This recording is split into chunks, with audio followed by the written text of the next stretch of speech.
Can I have your attention? Ladies and gentlemen, in the history of classic arcade gaming, there have been many times when various gamers have set world records all on the same day on various games.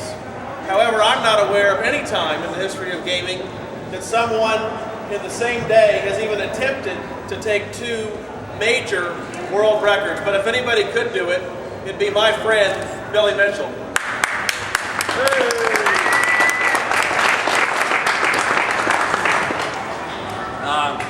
After tremendous encouragement or harassment from my son, I guess he follows the news and he listens to people, and he was encouraging me very heavily to do something. I had played and I had practiced simply because I had played and practiced with him. And being on the eve of the Video Game Hall of Fame, I had to think of what it was exactly that I wanted to do. And I thought to myself, well, we have our friendly rivalry on Donkey Kong. And which, regardless of what everybody thinks, everything is pretty friendly. Usually. The fact of the matter is, timing is everything. And I also wanted to make another statement. There was an arcade called Boomers. It was formerly known as Grand Prix, and it was the world's largest arcade. It was open 24 hours. And it is the absolute reason why champions were built. Everybody who was a champion who came from South Florida came because of that place. They came and they achieved world records because of Boomers.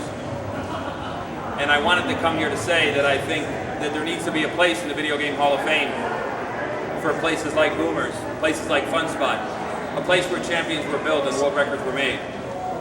So I guess this is my friendly way of putting pressure on the Hall of Fame to see to it that maybe next year things like that happen. I was at Boomers. The manager was terrific. I mean, he'd do anything, he'd move anything, he'd basically give us the place. His name is Joe T. He's the current manager there. And the man who developed it so many years ago, who's now not there, his name is Ron Mogerman. And with his help, I sat down in front of a Donkey Kong, and after a little trouble, as there normally is, I managed to play, and I managed to set a new world record that I guess you're going to see finalized right here. Well, with all the fanfare that went on, nice gifts that came my way, Ty that plays music and flashes, he's going to wear later.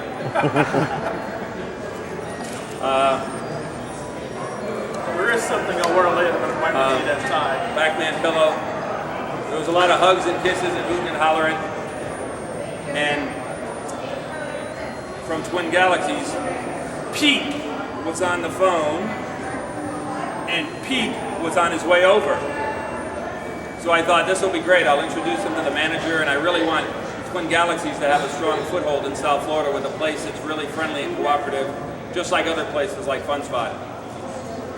So Pete was on his way there, and I turned and I said to the two Twin Galaxies people there, I said, one more thing I got to take care of. And I started a game of Donkey Kong Jr. And I thought it was neat because I think it would have been the first time Pete would have seen a world record. Am I right? No. So I played, and I guess I was about 3/4 of the way through it before I said, boy, where's Pete? And then Todd said, oh, he's not going to be able to make it. So that's the story about Pete. But anyway, on Donkey Kong Jr., what was significant as opposed to Donkey Kong is I reached the end of the game, or the final stages of the game on my first guy, which I needed to do in order to get the old record. actually thought to myself, as I was there at the end, that I was gonna like just cave in and let the game die shortly beyond the record, because I often do that. But I saw an opportunity that would maybe make me be able to get my very highest personal best. So I played it right to the end, right to the dying last breath. And I beat my own personal record. So those were both done on Saturday, and I was quite ecstatic, as you might guess. There were scores of people, maybe as much as 100 people at times behind you. They had their cell phones and videos. So the word of it leaked out to some degree one way or another. There were stories printed with the wrong scores, wherever you are. And it was something that we were going to announce last Monday or Tuesday, but then somebody smarter than me said the best place to announce it would be here. So it's announced here. All the respect in the world to people like Tim and Steve and Hank. Basically, to eclipse what they did is never easy. People always say it comes so easy to me. And to eclipse those people and their achievements is never easy. Never. And Mark from Springfield, Missouri, as I sat there and calculated the game, I talked to different people. I talked to Rick Fothergill, I talked to Steve, and I said, man, I don't know if I can do that. That's a lot of points by the end. And in the end, again, I was able to do it, but just for him to hear the uncertainty of me, he knew it would be difficult. So the two of these are going to play here. I appreciate everybody's time, and I appreciate everybody putting up with me and my annoyance when they say, so what'd you do? And I said, something fun. So did you get 2 records? And then there was some misinformation on the internet that I had gotten a Miss Pac-Man world record, and that was misinformation.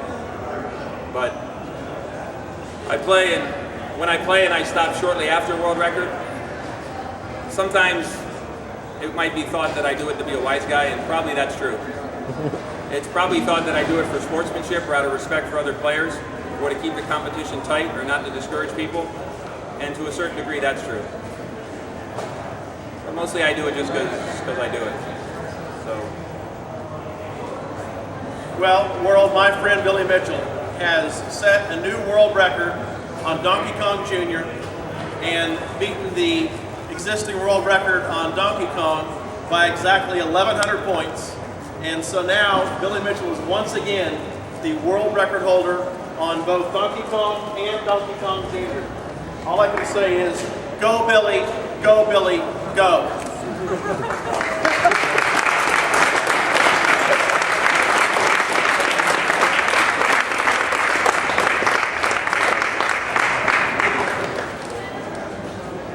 That's all. What is your score? Yeah, what's about the scores? I You forget. gotta watch What it. was the final? 1 million. Yeah, you're right. You should have to watch it. Donkey Kong Jr. was 1,270,900, and Donkey Kong is 1,100 more than Hank Chen, so it'd be a 1,061,800? 1,062,000 and change, which is 1,100 more than Hank Chen's score. Good thing he wasn't there. That's right. Yeah, it's 1,062,800.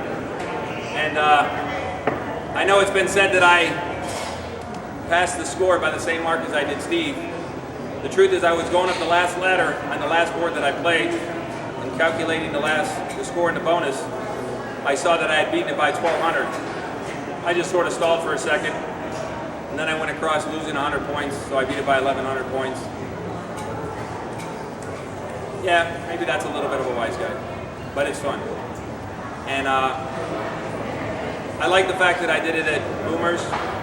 I think when you don't do it in a public arena, when you don't do it in a crowd, when you don't do it in front of scores of people, I think you rob the public of what it is they deserve. They deserve the opportunity to view great game playing like they always have here in Ottumwa. Ottumwa was always the place you came to show off. And so I guess I'm hoping that these other players who are so good and who are able to create these records, that again, they do it at a place like Boomers, a place like Fun Spot, a place like here, where the public that supports them so well can actually see it. It means a lot more. it gives you a lot more satisfaction. You know, a lot of people think that there's all this heated rivalry and anger between Billy and Steve.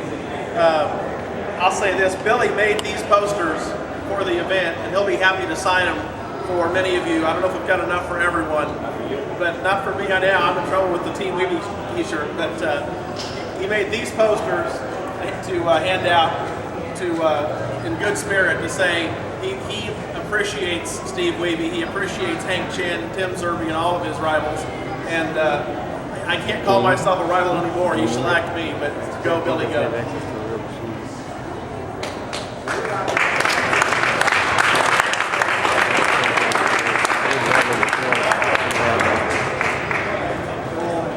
No. Oh. What is he saying? That's it, we're done. All right. Thank you very much. Thank you.